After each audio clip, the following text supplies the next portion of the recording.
Não, vai aqui hoje. Oi, gente, boa noite.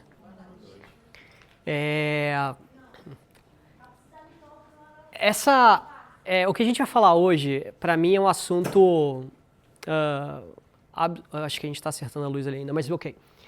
O que a gente vai falar aqui, o que a gente falar hoje é um assunto absolutamente fascinante que foi motivado pela palestra anterior. Na palestra anterior, a gente, quando abriu perguntas, alguém me perguntou, Chico, o que é fé?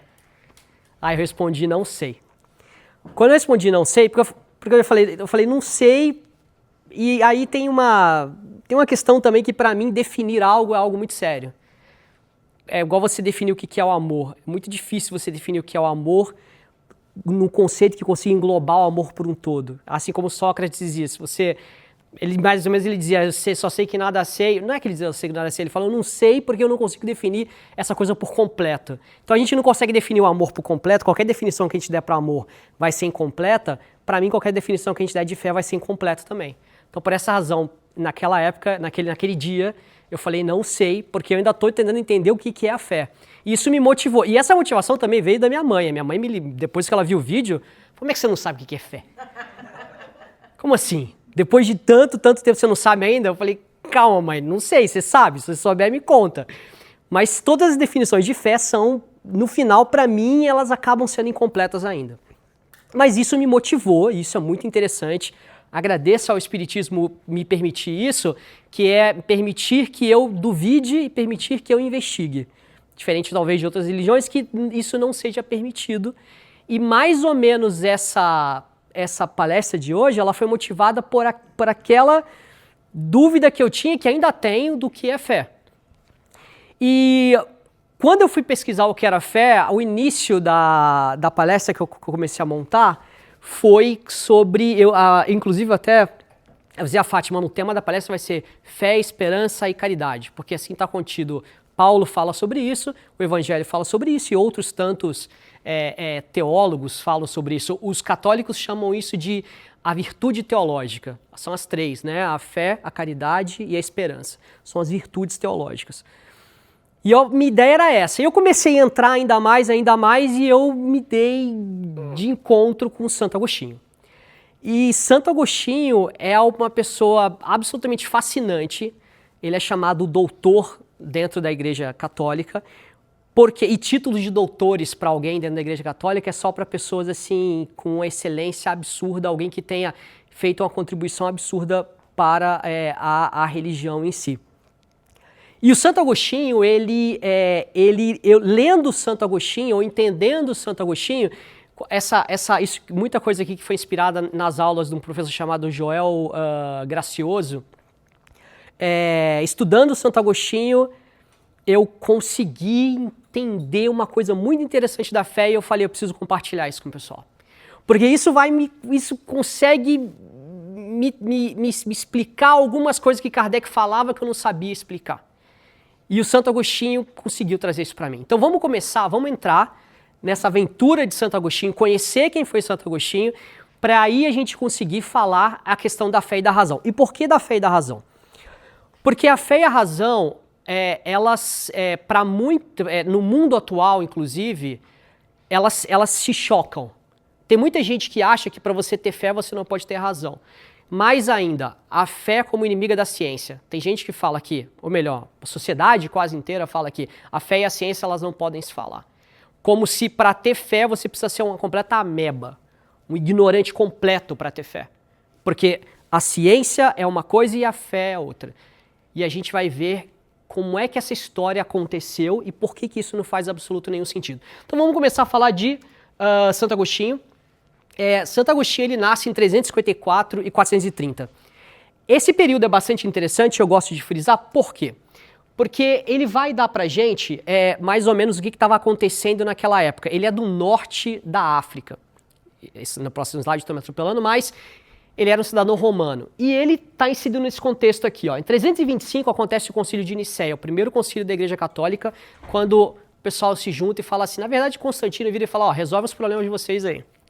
E aí começam os grandes sábios da época, não havia religião ainda, não havia o catolicismo, o cristianismo era espalhado, tinham discípulos de discípulos, então, basicamente, Constantino fala, ó, junta vocês aí, vamos decidir alguns temas que são importantes, porque está tendo muita briga. E aí começa o primeiro concílio, o concílio de Nicéia, e a gente vai até o concílio da Macedônia, que é o de 451, onde teve vários concílios, então vocês percebem que Agostinho está num período muito turbulento e muito efervescente do cristianismo se montando, se formando como uma religião. Mais ainda, em 405 é publicada a Vulgata. A Vulgata, ela foi a primeira tradução da Bíblia para o latim, porque a Bíblia, ela tinha a Bíblia, o Velho Testamento, a gente tinha ele em hebraico, o Novo Testamento era absolutamente todo em grego, e você tinha traduções que eram pobres, do Velho Testamento para o grego e depois do grego para o latim.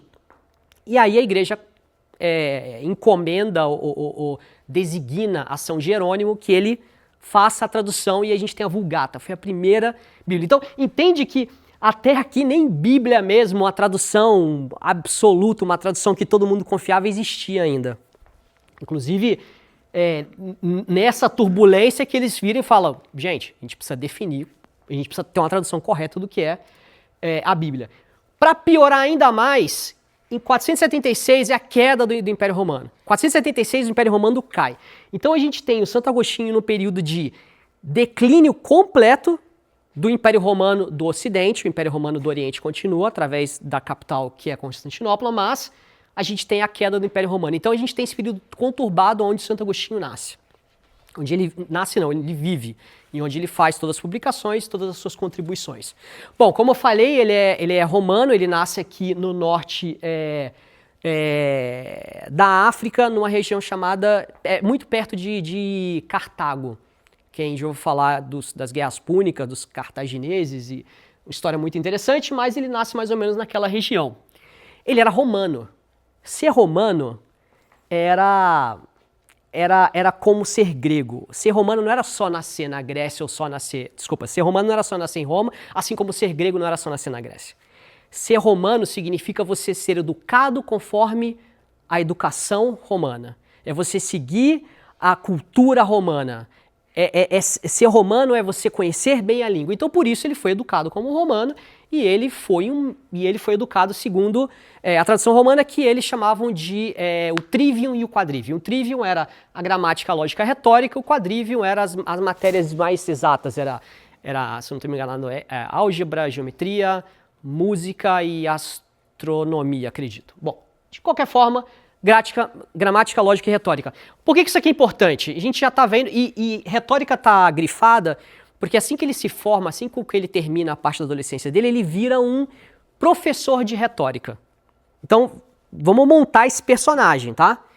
Ele é um cara que está num momento super conturbado, ele é romano, segue todas as tradições romanas, e ele é um cara da retórica. Para ele, lógica, no caso, a lógica, a retórica e a gramática, se você juntar as três, a gramática eu domino a palavra, eu domino o logos, eu conheço o logos, eu sei utilizar esse logos. A lógica, eu tenho raciocínio, e a retórica, eu consigo arrumar o logos, a palavra, com o raciocínio lógico e eu consigo te convencer. E isso é a retórica, e ele era mestre disso. E isso vai causar um problema pra gente, para ele, na verdade, que a gente vai ver.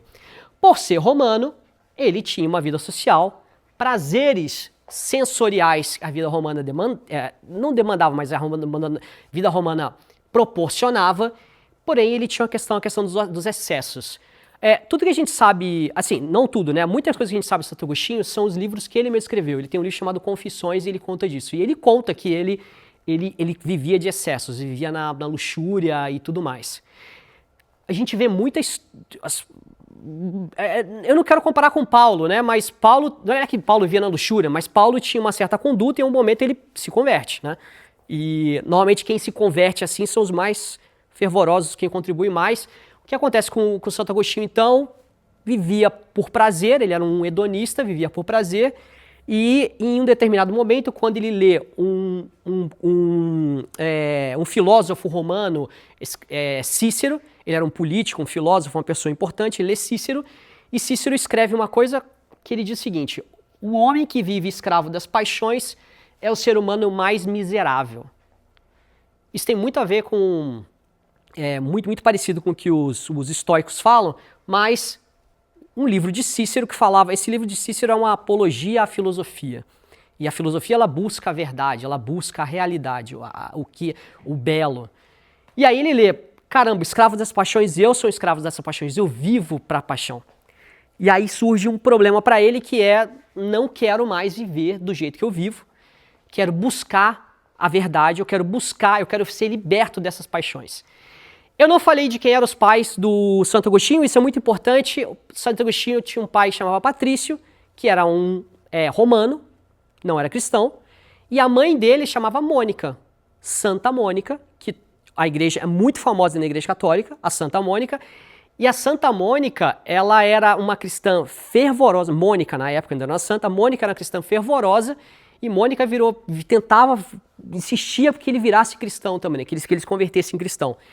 E ele falou, tá bom, já que eu não quero ser escravo das paixões, eu vou começar a buscar o que é real, vou no primeiro lugar onde a gente, o que está mais acessível para mim, que é dentro do cristianismo, porque minha mãe está falando que eu tenho que conhecer, que é o que vai me salvar.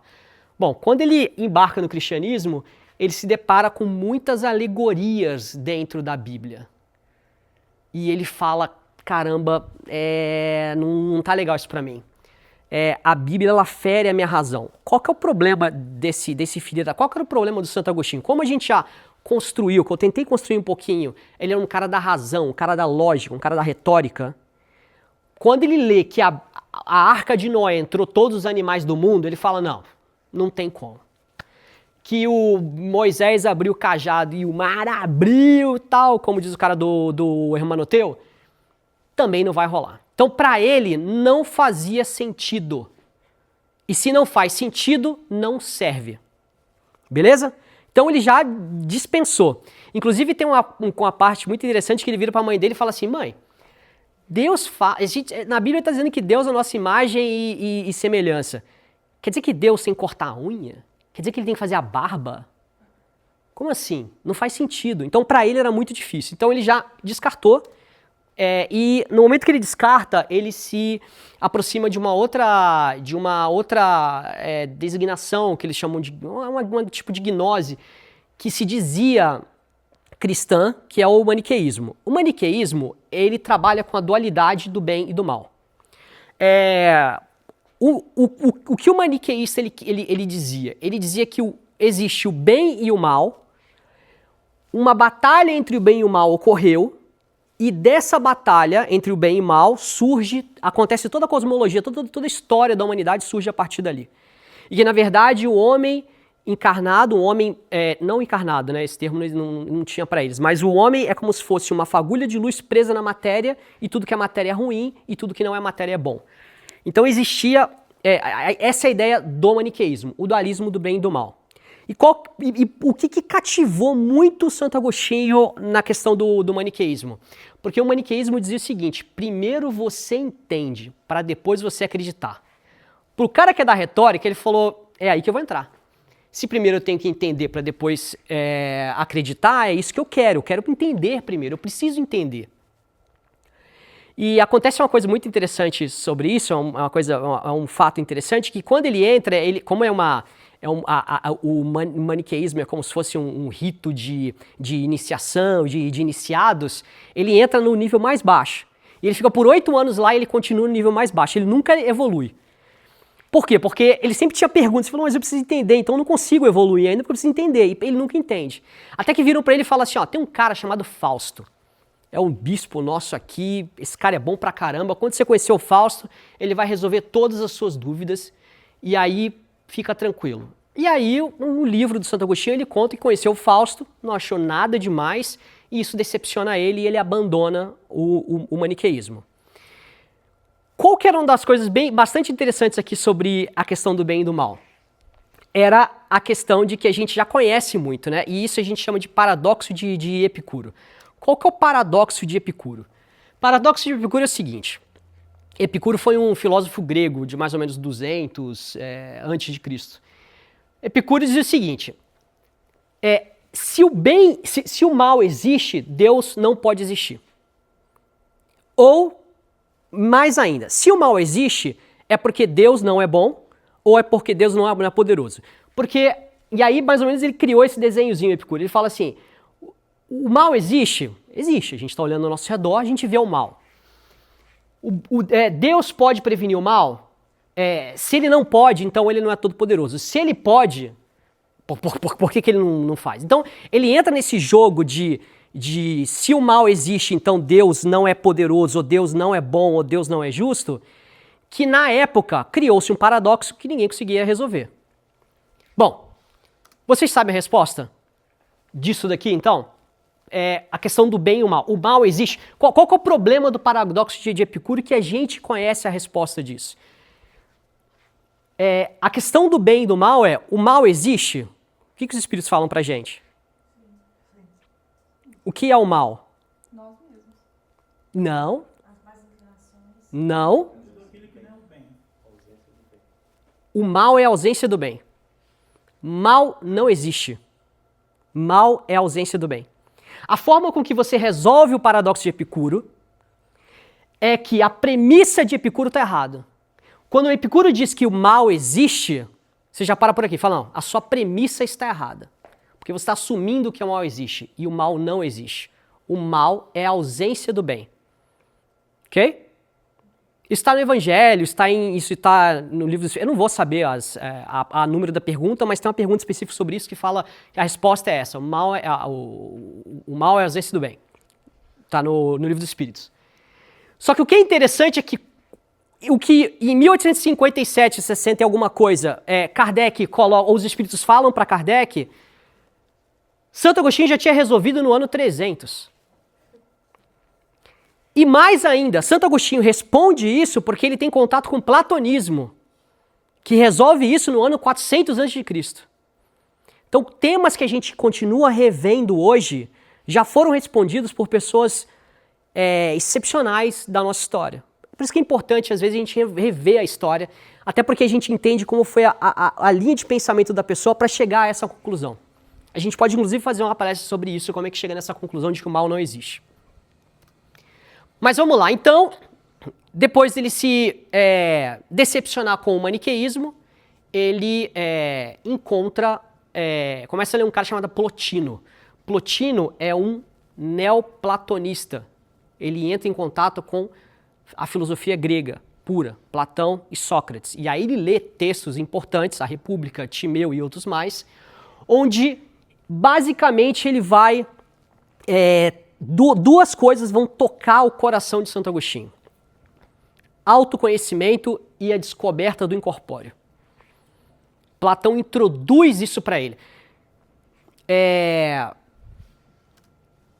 Para nós espíritas, Platão é de suma importância. Tanto que, nos nossos textos, principal, Evangelho segundo o Espiritismo, que fala da moral, a introdução se dedica a falar sobre os conceitos de Platão. Beleza? E aí, quando a gente pega mais ou menos aqui o primeiro e o segundo item, se encaixa ali ao autoconhecimento. Porque o primeiro item, o homem é uma alma encarnada. Antes da encarnação existia unida a dois... Então existe uma descoberta do incorpóreo. E o segundo ponto é a alma se transvia e perturba quando se fere qualquer objeto, tem vertigem, blá, blá, blá, blá. E mais ou menos ele fala, cessam então os seus... basicamente ele vai falar aqui, o teu sofrimento cessa no momento que você conhece a você mesmo. Tá? Olha o impacto disso para alguém que é absolutamente cético, não só cético, desculpa, absolutamente lógico. Para ele... E aí a gente tem que voltar a 300 anos depois de Cristo, tá? Para o romano não havia o não incorpóreo. Os deuses eram corpóreos. Saturno, Júpiter e todos os outros deuses, eles eram corpóreos. Não havia um não incorpóreo. Quando ele descobre que existe o não incorpóreo, e Platão fala sobre o mundo sensorial, o mundo das ideias, ele começa a falar, caramba, então existe uma inteligência e existe o corpo físico. Então, quando ele começa a entender Platão, para ele agora fica muito mais fácil de entender o que é Deus, de que não é esse ser material que tem que fazer a barba. E quando ele encontra sobre o autoconhecimento, ele também entende que as respostas não têm que estar do lado de fora, as respostas têm que estar do lado de dentro. Então, quando Santo Agostinho agora precisa refletir sobre as coisas, ele não vai refletir sobre as coisas com o ponto de vista de fora. Quando ele lê a Bíblia, ele não vai ler a Bíblia olhando o ponto de vista de fora. Ele vai ler a Bíblia olhando o ponto de vista de dentro. Não é uma construção externa, é uma construção interna. Para a gente é muito óbvio isso, mas em 300 depois de Cristo não era. Porque a gente está falando de uma cultura absolutamente materialista. Esse termo materialista surge agora, mas a gente pode usar absolutamente materialista. Tá ok? Ainda assim, ele encontra algumas dificuldades com Platão. A dificuldade que eu digo é algumas coisas que ainda falta para ele. Que aí o que vai acontecer é que, em um certo momento, ele muda para... Na verdade, quando ele muda para Milão, quando ele chega em Milão, como um professor de retórica, como um mestre de retórica, ele chega em Milão e ele conhece um cara chamado Santo Ambrósio. Santo Ambrósio era um bispo de Milão e ele era um bispo católico neoplatonista. Então ele juntava o discurso dele. Quando ele dava os sermões dele, ele usava Platão para se basear nos sermões. E aí quando Santo Agostinho chega em Milão, a mãe de Santo Agostinho fala, vai lá ver esse cara porque acho que você vai gostar do sermão dele. E aí ele vai e encontra Santo Ambrósio. Quando ele vê o sermão de Santo Ambrósio pega ele assim de uma forma absurda. E aí ele conta que o primeiro sermão de Santo Ambrósio, quando ele entra, é que o Santo Ambrósio está falando para as pessoas, Deus à sua imagem e semelhança não quer dizer que Deus se pareça com você. Deus à sua imagem e semelhança quer dizer que Deus tem algumas virtudes ou características que você também pode ter. Por exemplo, a virtude do amor. O amor, Deus possui o amor. Deus é amor. Esse Deus é amor também está dentro de você. Por isso que porque você é imagem e semelhança. Não é porque você é igual a ele de forma, mas sim você é igual a ele porque você possui coisas de Deus. Você tem dons, vamos chamar de dons divinos, tem coisas divinas que estão dentro de você também, que você precisa e que você pode utilizar. E aí o Santo Agostinho, ele para e ele fala, caramba, é uma mudança completa. Uma pessoa que tudo para ele era literal, porque ele era mestre da gramática, da retórica e da lógica. Agora ele começa a interpretar. Aí vocês falam, pô, mas isso é gramática. Quando você tá na escola, Chico, você aprende interpretação de texto. Hoje. Antigamente, não. Santo Ambrósio, ele foi formado na escola de Alexandria, no Egito. E a escola de Alexandria era famosa por ensinar alegorias. Ela ensinava não só a gramática, a retórica e a lógica, mas também a questão das alegorias, como interpretar as coisas. E esse contato de Santo Agostinho com Santo Ambrósio, com esse bispo Ambrósio, foi de abrir a cabeça, assim. E aí eles começam juntos Bom, aí o Ambrósio converte Santo Agostinho em 386. Uma coisa interessante porque Mônica, ela vai para Milão para ver a conversão do filho, o filho é batizado, e ela morre pouco tempo depois. E Mônica vira Santa Mônica, que para os católicos ela é a santa das mães. A mãe que está ali ao lado do filho, rezando por ele, pedindo pelo filho. Que é o que fez Santa Mônica durante toda a sua vida, ficar ao lado do Santo Agostinho e rezando para ver se aquele garoto tomava rumo na vida. Ok? Bom, então começa Santo Agostinho com Santo Ambrósio uma relação bastante interessante onde o Santo Agostinho ele lia as cartas de Paulo, as epístolas de Paulo, com o Agostinho e ia interpretando com ele. Primeiro para ele, depois com ele, e o Agostinho meio que ia formando as ideias. Quando eu falei para vocês, por exemplo, vou dar alguns exemplos interessantes. Quando eu falei para você que ele não concordou completamente com Platão, uma das coisas que ele falava era do autoconhecimento. A gente fala muito do autoconhecimento aqui, certo? Porque lá no templo de Delfo, que era o templo ao deus Apolo, estava dizendo conhece-te a ti mesmo e tudo mais. Só que quando você estuda Platão, quando você estuda Sócrates, conhece-te a ti mesmo, tem o seguinte sentido. A história que diz é que um amigo de Sócrates, o Xenofonte, ele foi ao templo de Delfo e uma pitonisa disse para o Xenofonte, falou, olha, a pessoa mais sábia que tem no mundo é Sócrates. E aí Sócrates o Xenofonte falou, você é o cara mais sábio do mundo. E o Sócrates falou, calma aí, eu não sou o mais sábio, porque eu tenho dúvida de um monte de coisa. E aí ele chega numa conclusão de que, depois de várias investigações, ele chega à conclusão, Sócrates fala assim, não, agora eu entendo por que eu sou o mais sábio do mundo. Porque eu conheço as minhas limitações. Eu sei do que eu não sei. E saber do que você não sabe é muito poderoso. Então, conhece-te a ti mesmo, para Platão e para Sócrates, tem essa conotação de eu conheço as minhas limitações, eu sei quais são os meus vazios. Ok? Autoconhecimento para o Santo Agostinho, e ele escreve sobre isso de forma maravilhosa, é conhece o mal que tem dentro de você. Então, o autoconhecimento que tem em Platão, conhece a ti mesmo que tem em Platão, quando ele leu, ele falou, é vazio, está faltando coisa. Porque a questão aqui não é saber aquilo que eu não sei, ou melhor, é saber as minhas limitações, saber aquilo que eu não sei. É mais do que isso, é um salto moral de olhar para mim e reconhecer os meus erros, reconhecer o mal dentro de mim. Porque se eu ando pelo mundo e eu vejo as coisas e eu não noto o mal, é porque para mim é algo que é cotidiano, é algo que pertence a mim, né? Se eu não noto é porque eu não notei porque é algo comum. Agora, quando eu começo a olhar as coisas e eu começo a notar o mal, quer dizer que eu já consigo me separar daquilo e aquilo começa a me incomodar. Então eu preciso conhecer o mal de dentro de mim. Essa parte de Santo Agostinho também é maravilhosa. Mas vocês entendem aonde que, dentro da filosofia, dentro do platonismo, ficou faltando coisa, que Santo Agostinho foi completando. E esse completar dele, de dar a ideia moral, a gente usa hoje, mas graças a ele. A importância dessa pessoa para dentro do cristianismo e para dentro fora do cristianismo mesmo, a questão da construção do ser humano.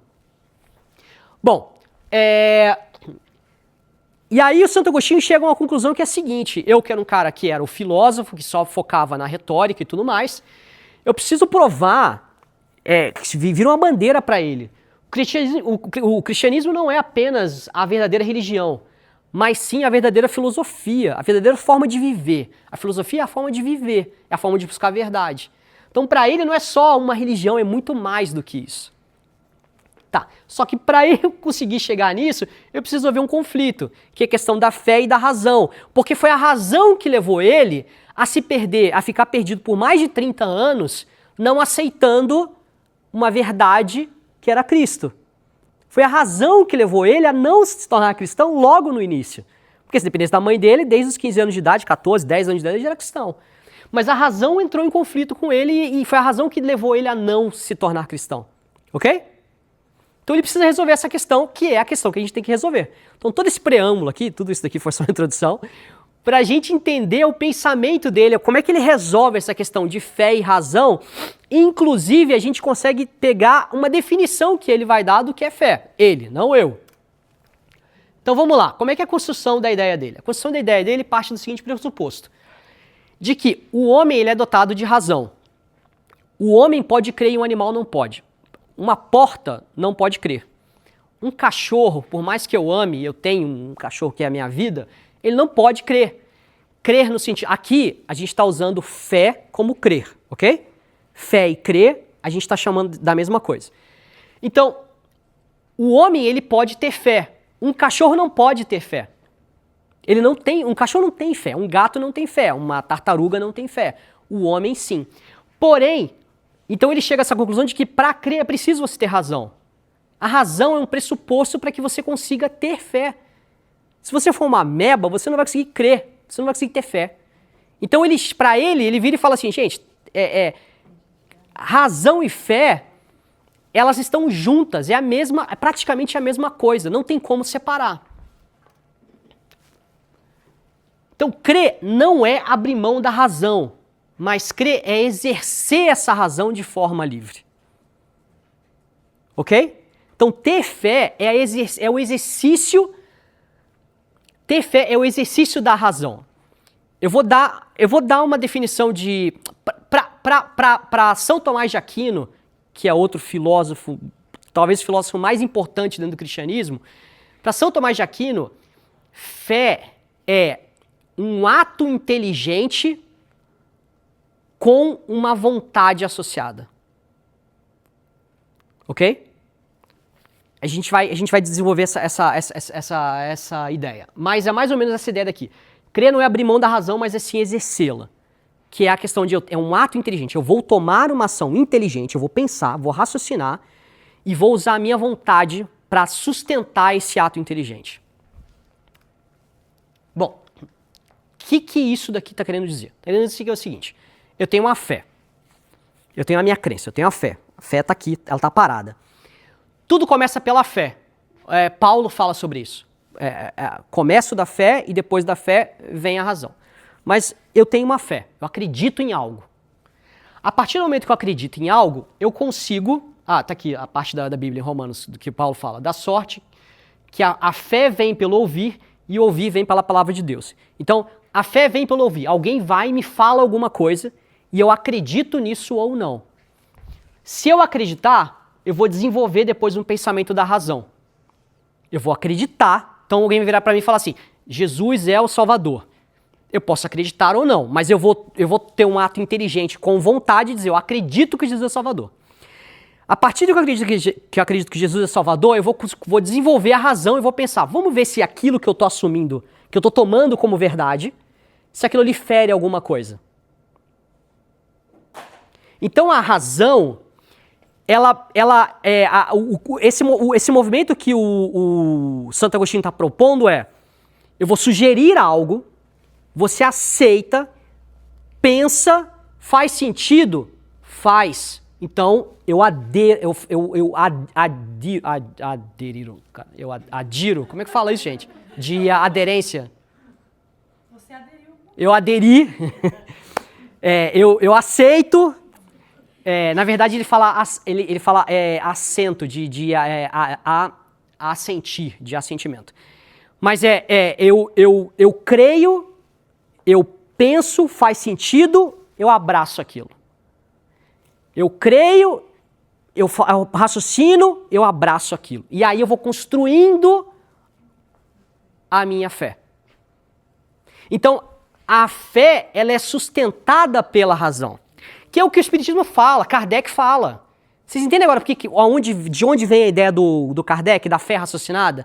A fé raciocinada tá daí, de que eu vou te sugerir algo, você aceita por 2 minutinhos. Aí você, cara, pensa, debate, faz o que for para você provar que aquilo ali não faz sentido. Se não for só fizer sentido, você descarta. Se fizer sentido, você abraça e vai para o próximo capítulo. Vai para a próxima pergunta. A gente tem a primeira pergunta número 1. O que é Deus? É a causa primária de todas as coisas, é a inteligência suprema, a causa primária de todas as coisas. Parei, aceito isso como verdade, raciocino isso, debato isso, venho aqui nas quintas-feiras para debater mais ainda sobre isso, e depois que a coisa fez sentido, eu abracei. Aí eu vou para a pergunta número 2, que eu não sei qual é. Vocês entendem como é que é o processo da fé e razão para Santo Agostinho, que é o processo de fé e razão sugerido, recomendado por Kardec. Bom, só que tem uma coisa interessante aqui. Existe uma razão anterior aqui que é muito interessante, que por mais de que a fé vem pelo ouvir, porque e na verdade, algumas traduções dizem que a fé vem pela pregação, porque quando alguém prega, ele está falando, e aí você aceita ou não. Aí você pode aceitar, raciocinar e abraçar aquilo, tá? Só que para que eu te escute e eu entenda o que você está querendo sugerir, eu preciso de uma certa razão, um certo conhecimento. Por isso que estudar é importante. Porque se a gente estuda, a gente é capaz de fazer esse movimento de razão, fé, e absorver essa fé, aceitar ela, fazer um exercício de faz sentido ou não faz sentido, muito melhor, que vai nos levar a depois ter uma razão, que vai solidificar isso, que vai causar, que vai criar, vai concretizar que essa fé seja uma coisa inabalável. Faz sentido o que eu tô falando, gente? Eu adiro. Você adire? Você adira. Então, beleza. Então, eu tenho uma... Porque se eu for uma ameba, eu não consigo ter fé, porque eu não consigo nem aceitar o que é verdade ou não. E aí tem um cara que ele fala uma coisa bem interessante. Aí se a gente... Agora se a gente... deixa eu pegar aqui a definição que vem agora. Qual que é a definição, então, de fé para Santo Agostinho? Dessa forma, ele define a fé como uma confiança profunda e uma adesão, do adiro, pessoal a Deus, que envolve tanto a mente quanto a vontade. Porque eu preciso ter a mente para ver se aquilo ali é razoável, e eu preciso ter a vontade para aceitar, para que aí depois eu vá raciocinar em cima daquilo para ver se aquilo faz sentido. E ele fala, a fé para Agostinho é um meio pelo qual a razão humana pode alcançar o entendimento mais profundo da verdade revelada por Deus. Por quê? Porque a razão humana ela é limitada e ela sabe que ela é limitada. Uma das coisas que a razão humana sabe é que ela é limitada. Ela não vai conseguir entender o que é Deus. Ela sabe que ela não vai conseguir entender. Ela não entende o que é o infinito. Se Deus é infinito, ela não vai entender o que é Deus. Se a razão humana diz que se a razão humana chega à conclusão de que ela é limitada, então ela sabe que ela precisa aceitar algumas coisas, que são as revelações. Primeira revelação, Moisés. Segunda, Jesus. Terceira, o nosso abençoado Espiritismo. Então eu preciso aceitar essas revelações. Revelação é tudo aquilo que nos é dado. E a gente aceita. E aí, a partir do momento que a gente aceita, a gente vai e desenvolve uma teoria por trás. Assim foi criado o Espiritismo. Kardec, primeiro, tem uma mesa ali que está girando. Mesa girando? Mesa falante, na verdade. Não, mesa não fala. Tá, vamos lá para ver. Então, houve um ato de fé do Kardec de falar, vamos lá ver essa mesa girar. Beleza, cheguei. Vi, a mesa levantou, girou, bateu. Kardec raciocinou, tem coisa. Depois vem o segundo ato de fé. Vou conversar e eu vou ver o que ele vai me responder. Respondeu. E o Kardec acreditou que aquilo foi uma resposta. E ele vai raciocinar. É engraçado que o Agostinho fala que a gente tem atos de fé o tempo inteiro. Fala, eu quero viajar, quero ir para uma praia no Nordeste. Aí eu vou perguntar para alguém do Nordeste, fala aí, me recomenda uma praia. O cara vai recomendar. Eu vou aceitar ou não? É um ato de fé. Se eu aceitar, ou eu posso só escutar, Lari, me fala aí uma praia legal para ir. A Lari vai me dizer, ela vai falar na praia, sei lá, Porto de Galinhas. Eu falo, tá bom. Assumir aquilo ali como sendo meio verdade, depois eu vou lá no Google, pesquiso e faço minha pesquisa por trás, mas primeiro vê a fé e depois vê a razão. Primeiro eu acreditei nela, depois a razão. Então, vocês estão vendo que a gente está dando uma definição de fé aqui sobre uma coisa de crença, né? Fé é essa coisa de acreditar eu acredito no que está sendo me dito, eu acredito no que está sendo revelado como sendo verdadeiro, para que depois eu consiga desenvolver o meu raciocínio, tá? E aí, se a gente voltar à explicação de Tomás de Aquino, que é fé é um ato inteligente com uma vontade por trás. Então, eu vou tomar uma ação inteligente, mas eu vou ter uma vontade associada. Tipo assim, e essa vontade é interessante. Essa vontade é uma vontade que, para razão... Mas por que é um ato inteligente com vontade? Por que não é um ato inteligente puro?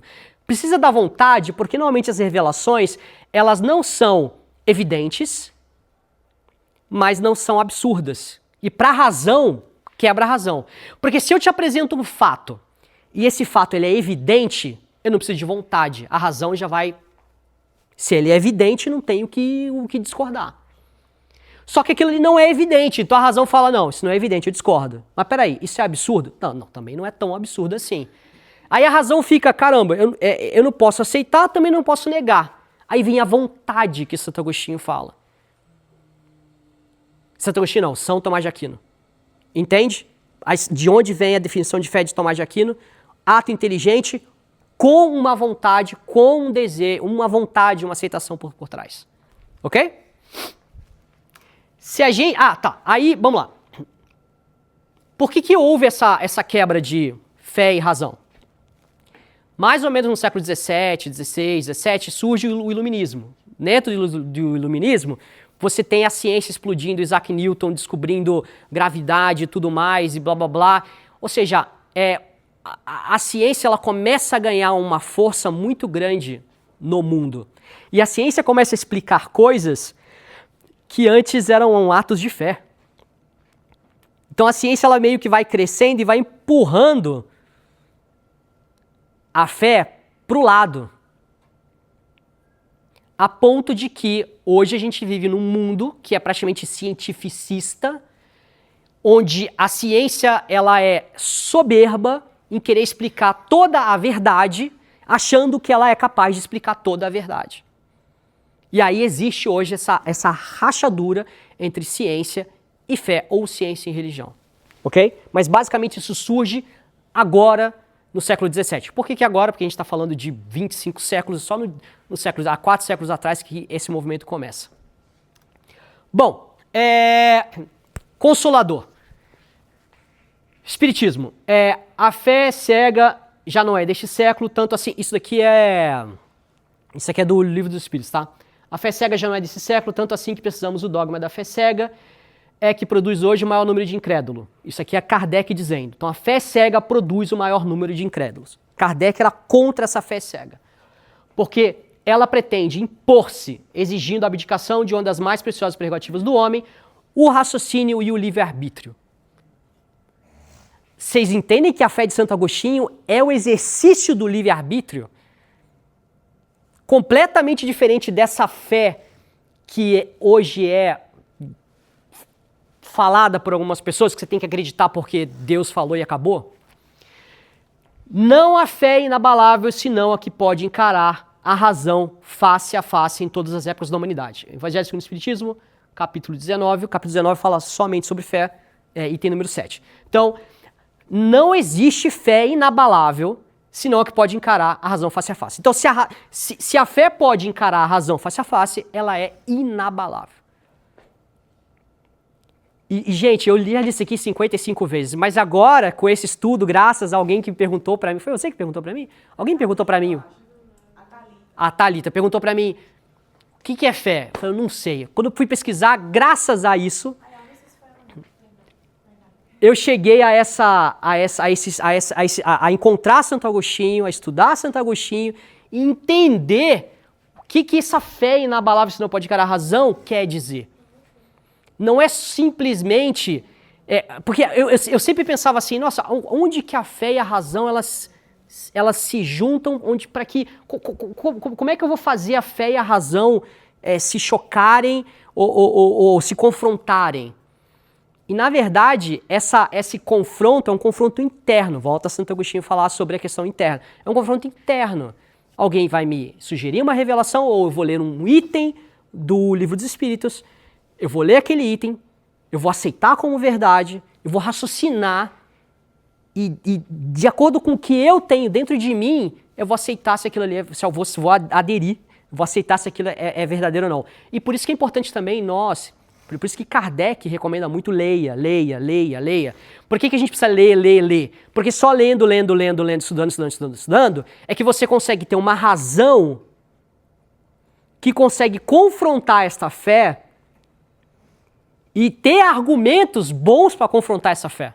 Porque se você não tiver argumento nenhum, o que qualquer um te sugerir, você vai ter que aceitar. Ok? Eu não sei se tem mais alguma coisa aqui. Deixa eu ver.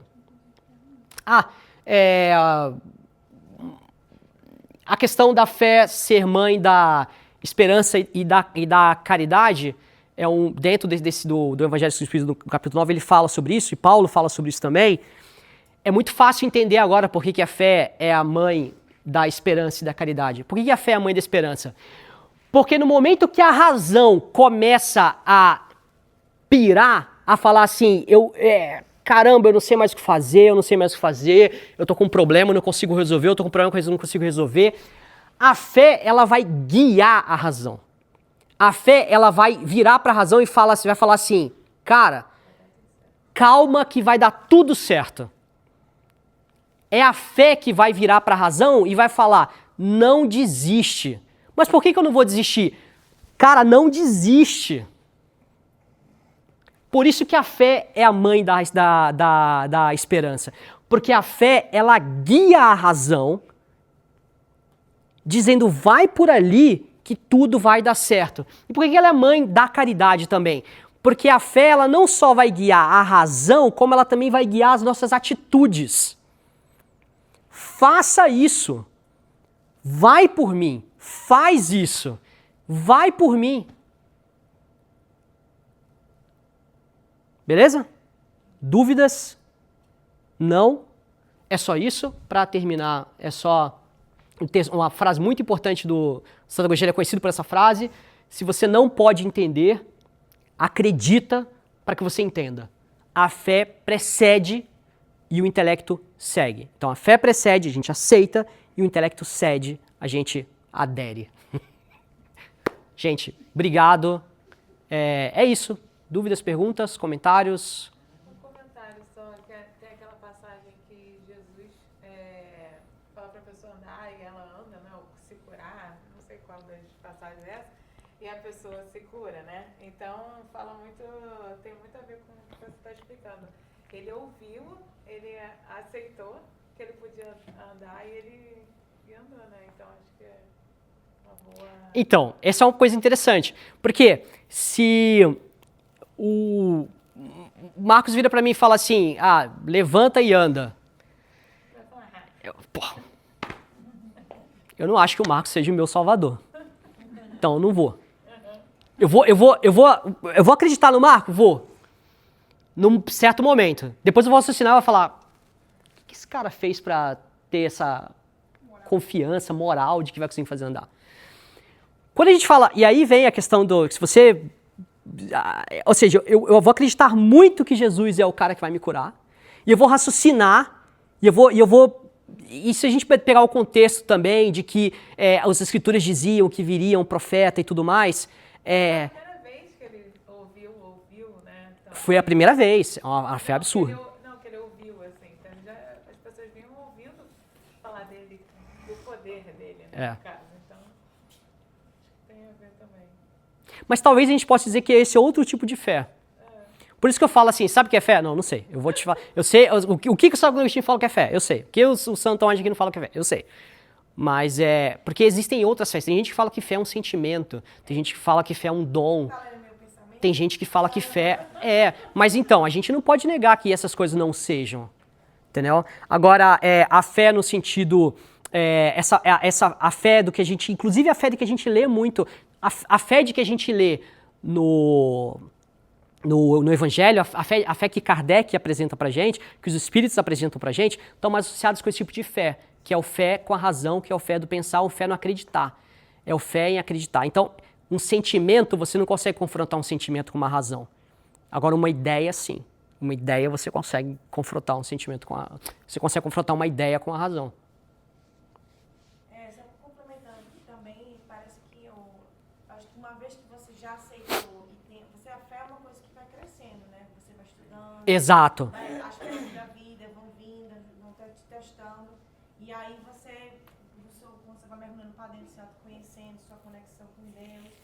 E aí vai vindo aquele sentimento de fé, quando as coisas apertam, né, na vida.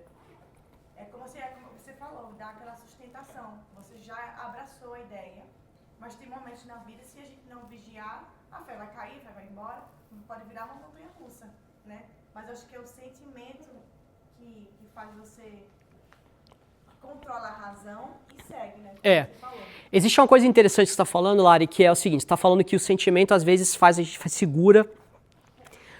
O sentimento ele segura a gente em momentos mais difíceis. É que algumas pessoas puristas vão dizer que isso não é um sentimento, isso é uma inspiração.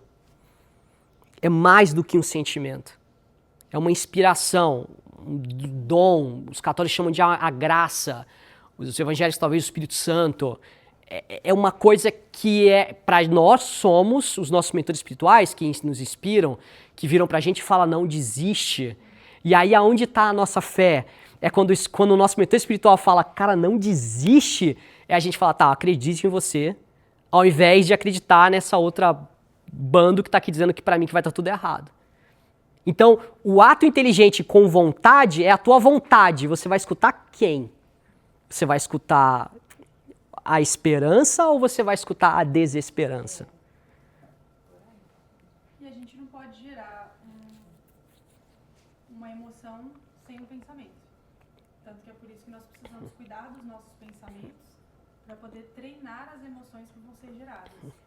Então, se a gente for parar para pensar assim, eu preciso dessa razão da lógica para gerar certas emoções, certos sentimentos. Exato. E uma coisa vai... E é circular, né? Santo Agostinho dizia que a fé e a razão não são paralelas. Ela é uma coisa como se fosse uma espiral. Da mesma forma que a fé, nesse sentido de sustentação, nesse sentido dessa inspiração divina, dessa coisa de que a gente tem que se manter, ela também é uma espiral com a razão e com tudo. No final, gente, tudo é uma espiral. A gente não vai poder descartar nada. Estava ouvindo um teólogo falando sobre Santo Agostinho, né, que ele fala muito dessa coisa aí da questão do entendimento. Primeiro você entende, crê e tem a fé. E ele fala, o que você acabou de falar agora, sobre a questão do dom, e que isso realmente faz sentido ser um dom. Ele bate muito nessa tecla de entender, crer e ter a fé. É. Nossa, eu queria expressar minha gratidão, porque cada palestra que eu vejo aqui, numa chave que vira, ele vai botar indo Essa é a intenção, né? E, nossa, você agora acabou de falar uma coisa, que a gente vigiar o nosso pensamento é uma forma de razão. Porque você controlar, você tem que usar a razão. E uma coisa vai alimentando a outra, né? Vai retroalimentando razão e fé. Quando eu era nova, eu tinha uns 20 e poucos anos, eu estudei história, eu fiz história. E durante a faculdade eu perdi a fé completamente, quer dizer, não sei por causa, mas sei, né? Não sei, muitas influências. E porque eu era uma adolescente até que gostava de ir na missa, gostava de acender vela, rezar para anjo da guarda, mas isso tudo desapareceu. E eu fiquei muitos anos muito perdida, me senti muito perdida. E aí me sugeriram um livro, e nesse livro, e eu também me transformei numa pessoa extremamente negativa. Eu tinha medo de tudo, tudo ia dar errado. E as amigas verbalizavam isso, nossa, só pensa que vai dar errado. E eu li no livro assim, o medo é a fé inversa. E isso me fez constatar que eu estava totalmente sem fé. Eu não tinha fé em mais nada. E aí naquela época ainda eu procurei uma casa espírita, fiz um tratamento, gostava, ia, mas quando eu entrava num tratamento, que vinha o médium, perguntava alguma coisa, eu era muito franca. Aí me perguntaram assim uma vez, você quer pedir alguma coisa? E eu falei assim, olha, eu tô aqui, eu dou respeito, vou fazer tudo direitinho, mas eu não acredito em nada do que está acontecendo aqui. Então, se eu tiver que pedir alguma coisa, eu peço para ter fé, porque eu queria acreditar. É. Mas se a gente entender que fé é um ato de vontade, então a gente não. Fé é uma coisa que a gente não tem que pedir. Fé é uma coisa que a gente não tem que pedir. Fé. Eu não encontrava, eu não acreditava em nada.